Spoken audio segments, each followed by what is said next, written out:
It is a cracking renewal of the King George at Ascot this weekend, and 12 months ago we were looking at the race, and although we were excited about it, there was a little bit of a concern about the strength of the race. Nathaniel was the only 3-year-old, but looking at the race this year, what a fabulous makeup to it. Well, that's the thing. I mean, for the last 2 or 3 years, people have sort of been the death knell's been sort of tolling for the King George. This year, we've got this in no particular order, but we've got the Coronation Cup winner, we've got the Japan Derby winner, we've got the St Leger 1 and 2, we've got the Hardwick winner, we've got the Melbourne Cup winner, and we've got the Arc 1 and 2. And I'm sure I'm missing out some really good horses, you know, on top of that. I mean, it's a tremendously competitive and representative renewal this year. In depth, surely one of the best renewals of recent times. The only thing I'd say about that, yes, we've got the Japanese Derby winner, but it'd be nice if we had Camelot. We would. That's the horse that's absent. I agree. I mean, we're unlucky this year in some ways. At the moment, we're looking to see if there are any other top 3-year-olds. So yes, Camelot not running is a shame, but the rest of them are superb. They really, I mean, it really is. In terms of older horses, it's as deep as it gets. Okay, well, let's take a look at Nathaniel winning the Eclipse at Sandown. A tremendous performance by a horse on his first start for the season, with connection suggesting he was going to need it. And dropping back to 10 furlongs as well, which he'd run all right in the Champion Stakes last year, but his best form had been at a 1.5 miles. So this represented A, a good training performance, and B, probably an improved performance from the horse. He was really gutsy, wasn't he, in beating the unlucky Prince of Wales's horse Farrar. It's just, it's an excellent performance. The doubt, and it's been voiced by the trainer, is that this year, because of the Olympics and because of various things, the horse, the King George is earlier than normal. Therefore, it's only 2 weeks away from the Eclipse. And for a horse who hasn't run for a long time, and whatever else, had a hard race in the Eclipse, your worry is that he would, in any way, sort of bounce from that. I guess that's your doubt. Whether 2 weeks is long enough to freshen the horse up, and we won't know till Saturday. And is there any question that he may have been slightly flattered in the Eclipse because he was up against a runner who didn't quite stay a strongly run 10 furlongs or a decent pace over 10 furlongs at Sandown, and who's now heading back to a mile? Possibly. I thought he was there to be shot at. Cityscape had a go at him first. He probably didn't stay. Twice Over has come there late. I think for our Peter to stay in the Prince of Wales, I think he'll be fully effective at mile. Don't get me wrong, but he'd run really well at Royal Ascot. So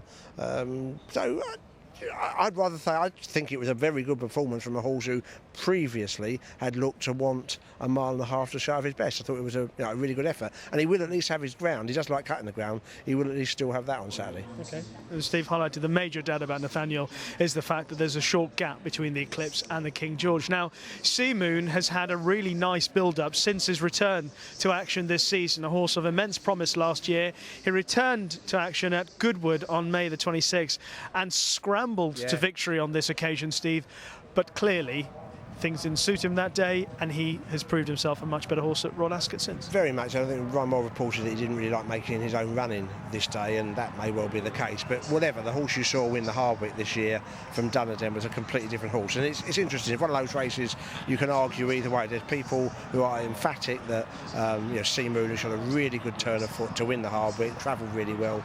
Will definitely confirm the form of Dunadan. And there's others that argue that Dunadan was stopped a couple of times in the race, and he was stopped a couple of times in the race, before finishing off really strongly, and be very hopeful of revenge. My take on it is I think it was a really good Hardwick this year. Red Cadeau, third, has been running pretty well in good races all year, and he was made to look slow by a very impressive winner and an unlucky loser, and they both go there.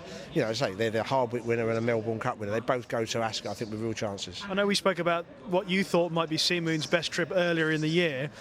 I wondered whether it might be actually a 1.6 miles, and is a 1.5 miles his absolute optimum?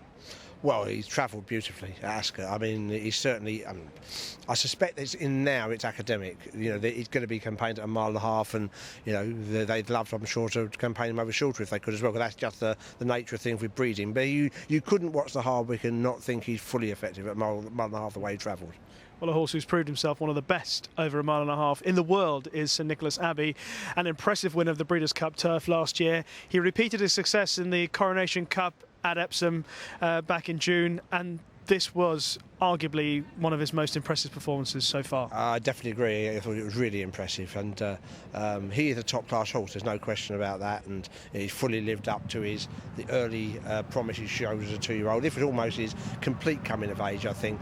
Now, lots has been written, a lot has been said in recent weeks about his record left-handed versus right-handed, and it's again undeniable that his very best efforts have come left-handed. I know he's got form as a youngster at the Curragh over a mile, but his performance in the King George last year and other races just lead you to question slightly whether he's going to be fully effective going this way round.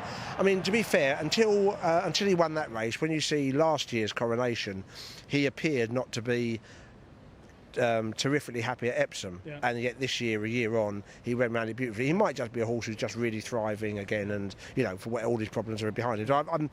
I think it's more something just to point out about the right-handed rather than be married to it. I have no idea whether it'll be fully effective. I do know he's in really good form. I would be slightly concerned if the rain carried on. I think his very best form is not on soft ground. I think he's on a decent surface. The turn of foot he showed at Sandown, I thought at Epsom there was marked, and the turn of foot he showed in America last year. I'm not sure he's effective on soft ground, but I'm not sure in really top sort of European company whether he wants soft ground. Okay, let's talk about some of the French challengers. And Charetta put up a decent performance when second at St. Cloud, and in that race Daydream was disappointing. Now, she was mightily impressive when she won the Arc. I mean, no matter what people say about it being a fluke, it was a stunning performance the way she won the Arc, Daydream. Yeah, very impressive. It stands out as being by a long way, I think, the best point of form the horse has got on offer. I mean, he's got good form elsewhere, but that was head and shoulders. Very impressive. Charetta was a big price second that day, wasn't it? 66 to 1 chance or something, and I think she's gone on to prove that that's no fluke. She's a good. I think equally this race here suggests to me that in what we think is a good King George, she's not going to be good enough. And Daydream's just got it to prove in terms of which Daydream turns up. I think that he would need to be on his Arc game, I think. I was impressed with her on Arc Day, but I think maybe she might need everything in her favour, as in the conditions that she encountered in the Arc to be replicated at Ascot, a big field and quicker ground, and primarily. So, but still open to debate that one. Dunadan, Melbourne Cup winner, finished third at Chantilly. Steve mentioned the run at Ascot. Have a look at him and talk about him, Steve. Do you think that he was the best horse at Ascot? Do you think Sea Moon was the best horse at Ascot? I know you're saying she's sitting on the fence. I think it would have been really close. Well, I do. That's what I think. I've watched it 1,000 times. I think it's one you can argue either way. I think Sea Moon was very impressive and had done a lot of running to get there and had quickened up, won his race. And Dunadan, what I don't agree with is if you'll see very formal saying that the horse was outpaced. He was not outpaced. He travelled well and ran into the back of horses and or horses who were going nowhere. And by the time he got out, the race was over. I think when they first started betting on the race, there was a big disparity in prices. It's now sort of 11 to 4, 5 to 1, 11 to 4, that sort of. That's probably closer to how they are. I think both of them are realistic. Mr. Neeson is kindly had Jonathan Mr. Neeson's hand there. It's a beautiful hand. A beautiful hand. A beautiful Thank you very much. Hand. You're a gentleman. So I think they're both really big contenders, and I think genuinely you could argue it either way. Interesting that Craig Williams is coming over to ride, isn't he? Dunadan. So he's definitely a player. Okay. One more horse we'll talk about, Brown Panther. Back to form somewhat. Oh, good to see him winning after a disappointing start to the season. He won at Pontefract. Okay, it's a long way away from Ascot. But given that you're giving hope to Sea Moon and the Ledger form that we've seen, you can't completely rule him out. I think he'll run all right, actually. First of all, I know this wasn't a strong race, but he didn't half win it, and the horses he'd beaten aren't useless. I have no idea what went wrong first time out where he was poor, but this was a good effort. I think 1.5 miles is actually his best trip. I didn't think it before then. I thought a mile and 6 would really suit. But I think 1.5 miles is fine. He's got good form at Ascot. He was an impressive winner of the handicap last year. And I just think he's bumping into a very good King George this year, and I don't think he'll be good enough. But I think he'll beat more than beat him. I think he'll run pretty well. He's a 20 to 1 chance, and he probably should be a 20 to 1 chance. But I personally fancy him more than the horses around him in the betting. Okay, and who do you fancy most of all, those two? You're talking about at the prices, aren't you? Yep. Had to have a bet there. I back Dunadan each way, and that's the each way is the cop out because I think Sea Moon is a massive danger. Great race coming up on Saturday. The King George VI and Cornelius Stakes.